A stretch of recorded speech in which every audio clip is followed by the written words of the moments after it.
जय श्री राम। प्रिय भक्तों, केवल 3 दिन यह प्रयोग करेंगे तो देवी देवता आपसे मिलने के लिए मजबूर हो जाएंगे। और हम तो कहते हैं देवी देवता तो बहुत ही छोटी चीज़ है, क्योंकि देवी देवता तो सेवक हैं, जो इनके स्वामी हैं यानी कि परमपिता परमेश्वर हैं, वो भी आपसे मिलने के लिए मजबूर हो जाएंगे। तरीके बहुत सारे होते हैं, लेकिन ये जो तरीका आज हम आपको बताएंगे ये थोड़ा मुश्किल ज़रूर हो सकता है, लेकिन असंभव कुछ भी नहीं है। क्योंकि इंसान अगर चाहे तो सब कुछ कर सकता है, लेकिन आज बदकिस्मती देखिए कि इंसान चाहता तो सुख है, शक्तियाँ प्राप्त करना चाहता है, भगवान से मिलना भी चाहता है, लेकिन करना कुछ नहीं चाहता।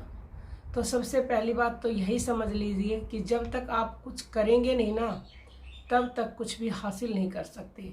तो पहले अपने आप को तैयार कीजिए कि मुझे उन शक्तियों को प्राप्त करना है, क्योंकि जो शक्तियां हैं वो कहीं बाहर नहीं हैं, वो आपके भीतर ही हैं। पूरा ब्रह्मांड आपके भीतर है, जो श्री कृष्ण ने अपने मुख में दिखाया था। तो हम भी श्री कृष्ण के उस परमपिता परमेश्वर के अंश हैं, तो वही शक्तियां हमारे भीतर भी हैं, लेकिन वो सुषुप्त पड़ी हुई हैं, जागृत नहीं है, वो सोई हुई हैं। बस उनको जगाना है। वो आसानी से तो जागेंगे नहीं। मान लो कोई व्यक्ति सोया हुआ है कमरे में, तो पहले आप उसको बाहर से आवाज़ लगाते हो, उसका नाम लेके बोलते हो, तो उसके ऊपर कोई असर नहीं होता। फिर आप क्या करते हो, कमरे का दरवाज़ा खोल करके उसको जगाते हो, फिर भी वो नहीं उठता, क्योंकि वो बहुत गहरी नींद में सोया हुआ है। फिर आप क्या करोगे, उसकी चादर को खींच लेते हो कि उठो चलो, वो फिर भी नहीं उठता। तो उसके बाद आप क्या करोगे, गिलास पानी का लोगे, उसके ऊपर डाल दोगे, तो वो एकदम से उठता है। क्यों? क्योंकि उसके ऊपर गिलास पानी का डल गया। तो ऐसे ही जो आपकी सुषुप्त शक्तियाँ हैं वो भी आवाज़ लगाने से नहीं उठती हैं। आप और तेज़ बोलते हो फिर भी नहीं उठती हैं, कोई और साधन अपनाओगे फिर भी नहीं उठती हैं।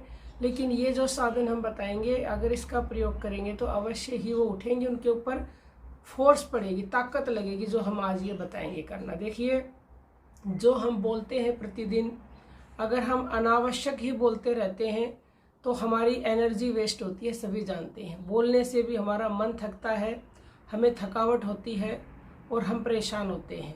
अगर हम इसी मौन की शक्ति का प्रयोग करें, यानी कि हम मौन रहें, मौन में इतनी शक्ति होती है, अगर आप 3 दिन भी लगातार चुप रह जाएंगे तो ये जो शक्ति बाहर वेस्ट जाती है ऊर्जा, ये अंदर रुकेगी और रुक करके जो वो शक्तियाँ सोई हुई हैं उन सभी शक्तियों को फोर्स से जगाएगी, और वो जागेंगी तो फिर आप जो चाहेंगे वही प्राप्त कर सकते हैं। आपकी मनोकामना पूरी होंगी, आपके अंदर दिव्य गुण आ जाएंगे, आप दुख को बर्दाश्त करने की शक्ति जाग जाएगी। क्योंकि ये सब होने से क्या होगा, आपकी बुद्धि जो है वो तेज हो जाती है। वो बुद्धि इतना काम करती है कि आप हर चीज़ के बारे में अच्छे से सोच पाओगे। जब आपकी बुद्धि तेज हो जाएगी, आपका विवेक जागृत हो जाएगा, तो आप फिर जो चाहें वह कर सकते हैं।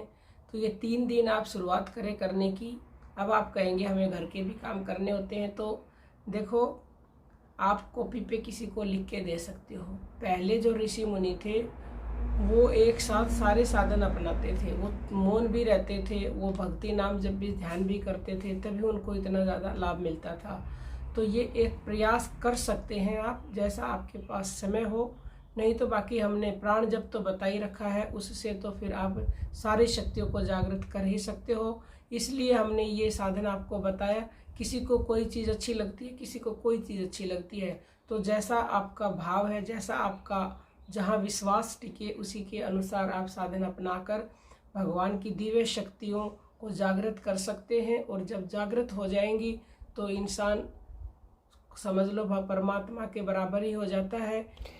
दिव्य शक्तियों का मतलब ये है कि गणेश, शिव, लक्ष्मी, विष्णु सब आपके भीतर ही हैं। बस उन्हें जगाएं, जगाते ही फिर जो चाहेंगे वही मिलेगा। क्योंकि परमात्मा के अंश हैं हम, परमात्मा ने हमें सारी वो शक्तियाँ दी हैं जो परमात्मा में हैं। कोई आपका प्रश्न हो तो कमेंट कीजिएगा। जय श्री राम।